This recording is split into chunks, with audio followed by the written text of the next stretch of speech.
Alain Corne, j'ai 50 ans, je travaille à Brest en milieu ouvert.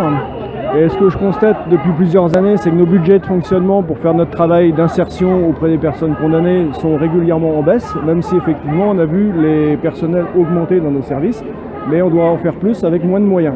J'ai à peu près 80 personnes en suivi, mais c'est de plus en plus compliqué de voir les partenaires, c'est de plus en plus compliqué en fait de faire ce travail puisqu'on me demande de multiplier des procédures, notamment pour les personnes qui sont sous placement sous surveillance électronique.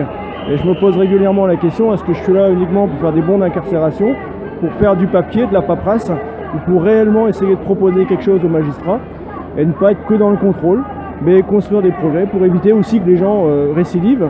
Il faut peut-être avoir quelque chose à leur proposer. Aujourd'hui, ce que je constate, c'est que tout le budget de l'administration pénitentiaire est consacré à la construction et au fonctionnement des prisons, et pas du tout, justement, au service pénitentiaire d'insertion et de probation qui s'occupe des 3/4 des personnes qui nous sont confiées par les magistrats. J'ai vu surtout le nombre de personnes en milieu ouvert augmenter considérablement, c'est sûr, mais j'ai surtout vu un peu un phénomène de vase communicant, les moyens de plus en plus consacrés, aussi bien, je dirais, pour le fonctionnement des prisons que pour les statuts des personnels. Aujourd'hui, l'administration pénitentiaire vit et pense derrière ces murs de prison et ne voit pas tout ce qui se passe à l'extérieur. Notamment, je prendrai juste un exemple sur la formation des personnels. Aujourd'hui, on voit bien que nos budgets, on a réduit en fait le budget de la formation professionnelle à la formation radicalisation ou d'animation des groupes, la prise en charge collective des groupes.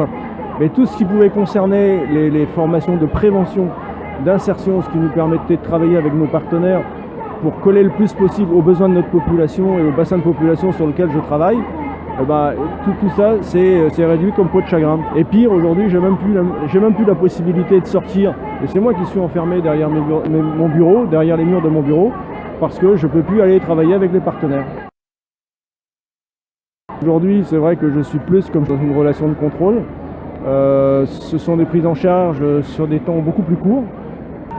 J'ai à peine le temps de commencer, je dirais, à amorcer les choses, à essayer de, peut-être pour des personnes qui sont en situation de marginalisation, d'exclusion, de leur permettre de réouvrir des droits.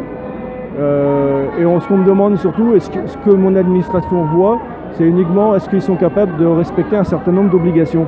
Et moi je dis toujours, je ne suis pas qu'une boîte aux lettres, je ne suis pas là que pour recueillir des certificats médicaux et des justificatifs de paiement des parties civiles. Encore faut-il que les gens, on ait pu leur permettre de recommencer à travailler et en fonction de leurs facultés contributives, peut-être de commencer petit à petit à réparer effectivement les conséquences des délits qu'ils ont pu commettre.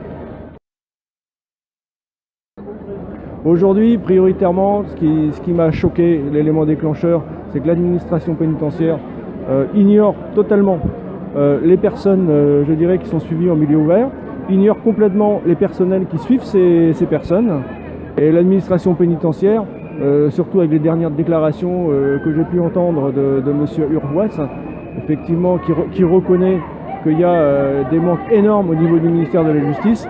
Et j'ai toujours dit, pour moi, le ministère de la Justice ne se résume pas à ses prisons. Et c'est ça qui me choque. Je trouve que dans le discours politique aujourd'hui, on ne pense la justice que uniquement à travers ces prisons. Or, ce n'est que le sommet de l'iceberg. Je réclame d'abord des moyens pour le public que je suis, avoir les moyens de pouvoir faire le travail pour lequel j'ai été formé, pour lequel je suis payé. Et c'est aussi la reconnaissance du travail que je fais.